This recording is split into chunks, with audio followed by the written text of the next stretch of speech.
Hi, I'm Sandy Schaser, and I'm here today with the Survivorcise series, and I'm here to talk about pelvic floor dysfunction and pelvic floor health. I'm an occupational therapist and owner of Physical Therapy Services of West Michigan, which is here in Kalamazoo, Michigan, just west of 131 on West Main. And my business partner, Kathy Carrier, who's a physical therapist, and myself and another clinician all treat pelvic floor dysfunctions. When we talk about pelvic floor dysfunctions, we're first talking about the pelvic floor, which is a group of muscles that attaches in the front of your pubis symphysis and then our tailbone. And everybody has one. Men, women, and children all have a pelvic floor. And these muscles basically have three functions. They have a bowel and bladder function. They're a huge core stabilizer, which separates us from other mammals and allows us to be in an upright position and maintain balance. And they have a sexual function. And things that can go, what they're supporting is the bowel and the bladder. And number one, first thing is that some of the things that we're treating can include urinary incontinence, urgency, frequency of the bladder. This can be fecal incontinence, it can be constipation, people who have incomplete evacuation of bowel habits. This can be people who are having sexual dysfunction, whether they have erectile dysfunction, they're unable to have intercourse due to pain, unable to use tampons.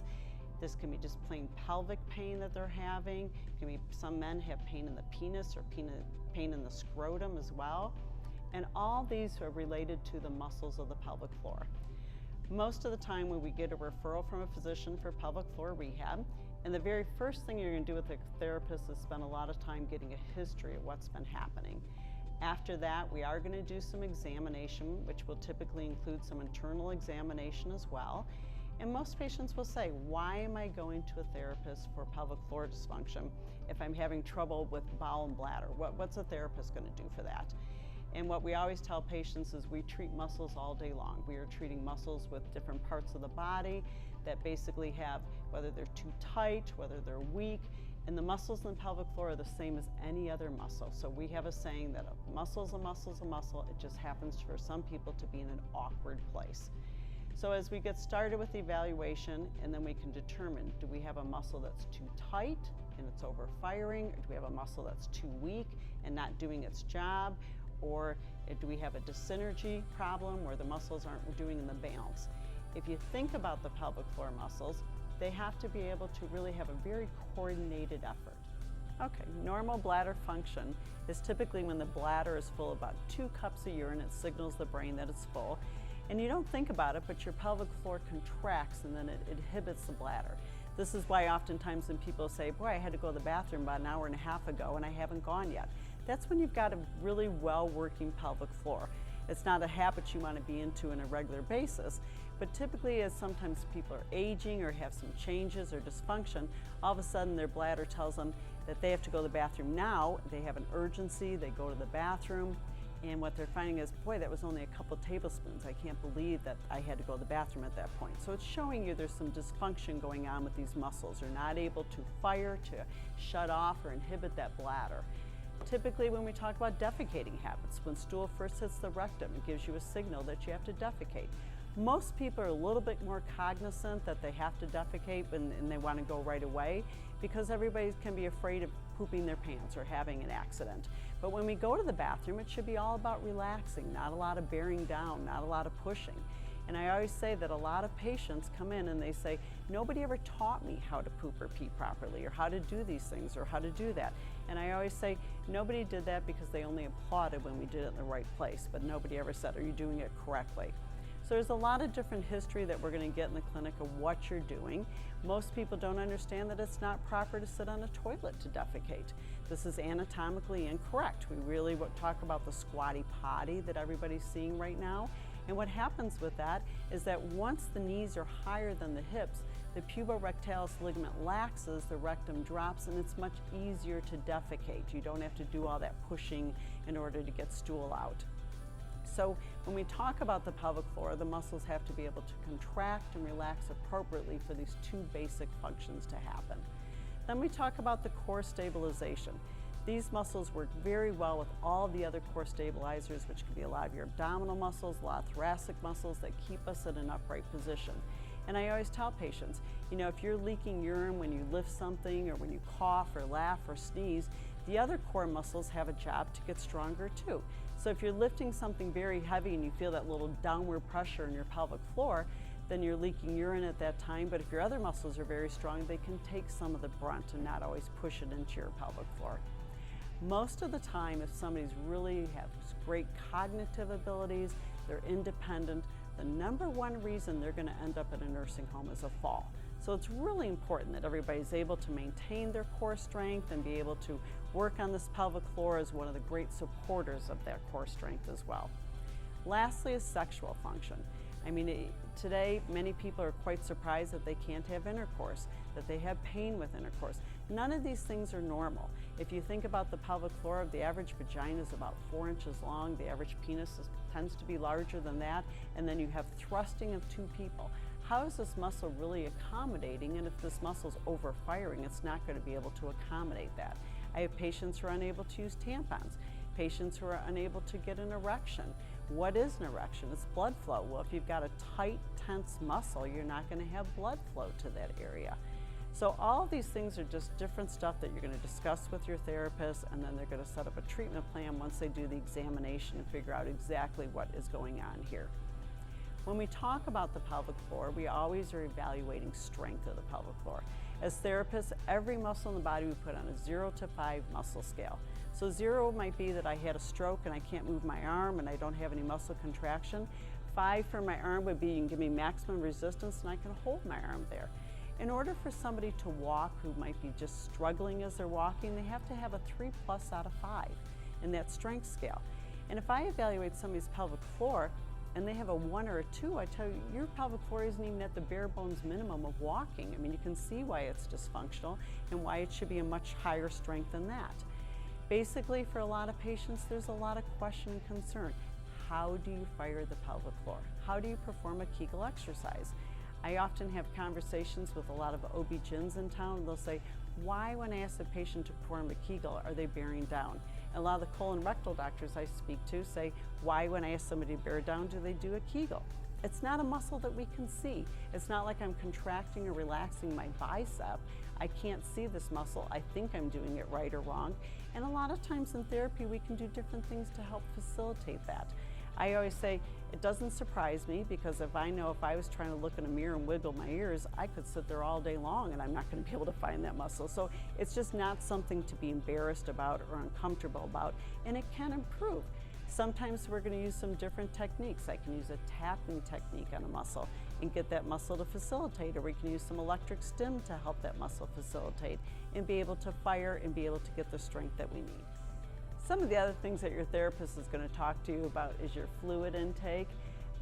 Most of the time we do want to have things that are not bladder irritants if we're having some urgency and frequency of the bladder. Oftentimes I hear patients say, I don't like the taste of water, I don't drink water. I will tell you that most often if you start drinking some water, all of a sudden that taste starts to go away. You start craving more water in your day. And if you can reduce some of the bladder irritants like sodas and coffees and teas, a lot of the symptoms can significantly improve because you don't have such a bladder irritant.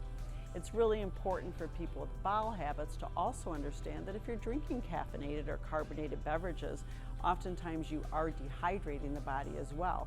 So if you're drinking just a pot of coffee in the morning and you don't have any water, and then patients say, well, I drink 2 cups of water later, you still have a lot of catch up to go. You have to remember that the colon's job is to remove water and to send it through the body and to be able to send that information out and so that the body can be hydrated. And if you're not sending enough water through the colon, hence is the reason why we get these very hard stools that are very hard in order to have a bowel movement for you. So it's important that you're doing that. The other thing that we're touching on is your fiber intake. An average adult should have 25 to 35 grams of fiber a day. Most patients that I talk to will tell me, I have a great fiber intake. I eat a salad every single day. Salad is roughage. There's very little fiber in there, but there's certain tricks you can do. So you can add a half a cup of black beans to your salad and all of a sudden you have 8 grams of fiber added to your salad.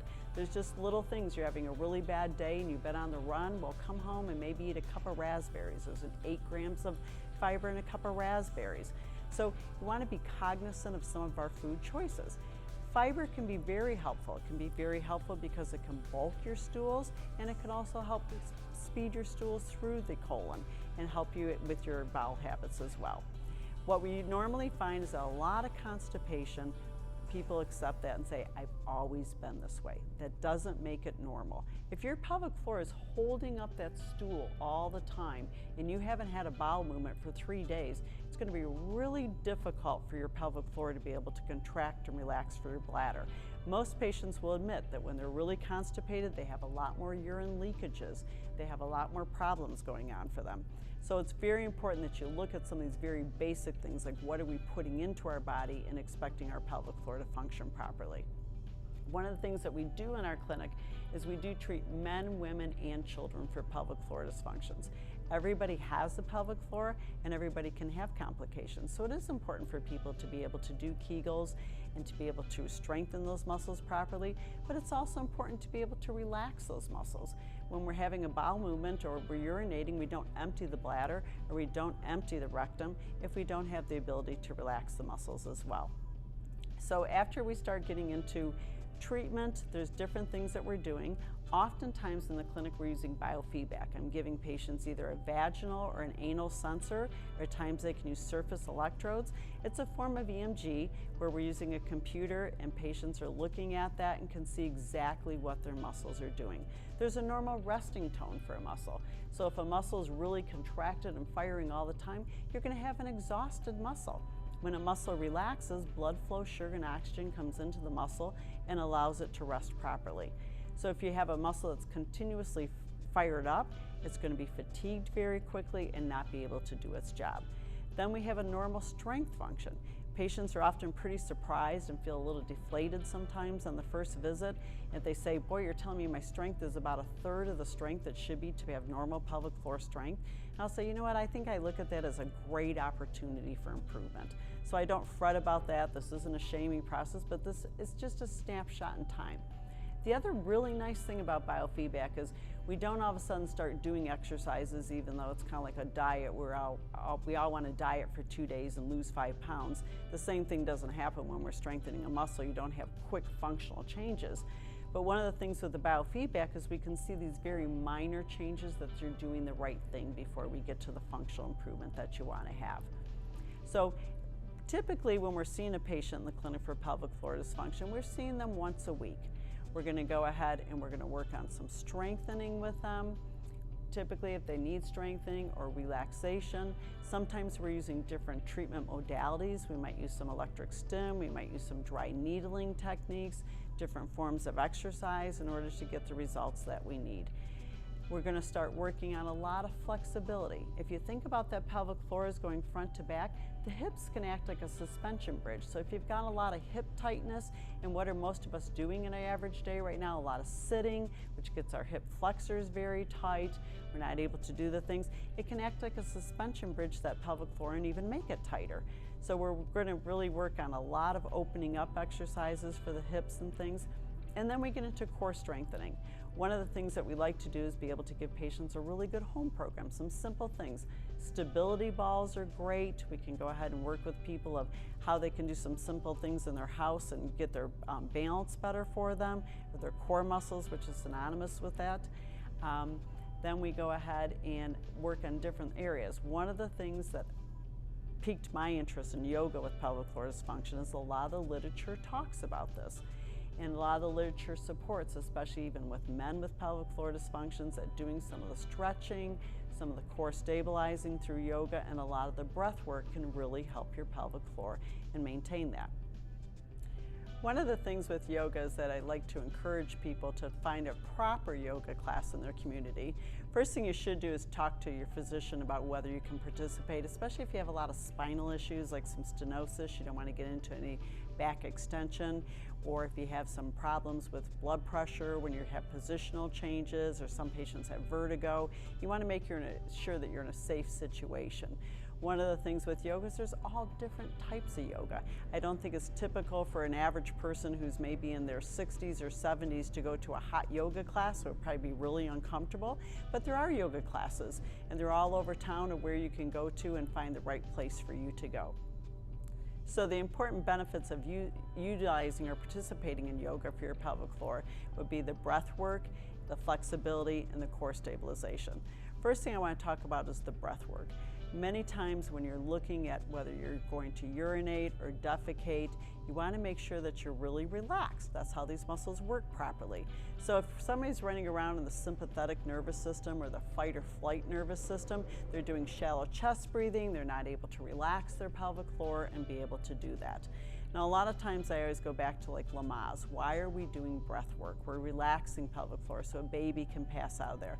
Now, I'm not asking people to do that type of breath work, but if you really are working on things where you have a longer exhalation, you're utilizing the diaphragm in your breath, it does have a good relaxing effect in putting people on the parasympathetic nervous system or that calming. This is where we do healing. This is where the point that we think that we're hungry or we have to have a bowel movement or we have to urinate. I use a lot of simple techniques in the clinic, and if somebody does participate in yoga, they're going to find a whole bunch of techniques and the ones that they really like. But a really simple one I like people to think about is you want to elongate that exhalation. So a good pattern I like to use in the clinic a lot of times is having people breathe in for a count of 4, hold for a count of 7, and slowly exhale for a count of 8.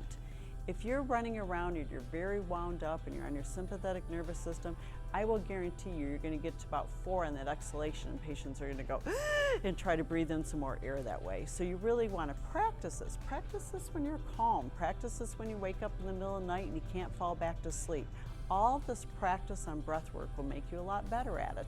And it's good things to do whether you're trying to have a bowel movement and not just bearing down and pushing, but do some exhalation techniques. It does relax the pelvic floor. Sometimes we tell people to pretend that they have a pinwheel when they're in the bathroom, a little toy for children, and slowly exhale, and that could really calm down and get that good relaxation to the pelvic floor. Another simple breathing technique is box breathing. It doesn't have a really long exhalation, but it gets people to focus on the breath and kind of get them off of the sympathetic nervous system. So you're going to breathe in for a count of 4, hold for a count of 4, exhale for a count of 4, and pause for a count of 4. So you think of the 4 sides of the box and 4. So it's very simple for people to remember this. So all that breath work is really important. Like I said, you're going to go to different yoga classes, different yoga instructors, and you can find really simple ways to expand your knowledge in that area. Then we talk about flexibility. A lot of people will say to us on a regular basis to clinicians, I'm not very flexible. Well, if you're not flexible, you still have to be able to work on that. So we tell patients if you slowly, gradually start doing it, it will improve. This is the nice thing about yoga is that a lot of the premise is working with breath work, with holding postures, and working on flexibility. Now, I really encourage patients to utilize a lot of the props and different things that can help you out in yoga. I know when I first started yoga and they'd say, well, grab a prop and it'll help you with this. And I'd say, I don't need that prop. But that's really a bad attitude because you do find the props help you enhance the stretch, help you hold the pose longer, and it really does help you to get the long-term outcomes that you want. One of the props that I like to use is a yoga strap, and I always have people just get one on Amazon very quickly, and it can really help.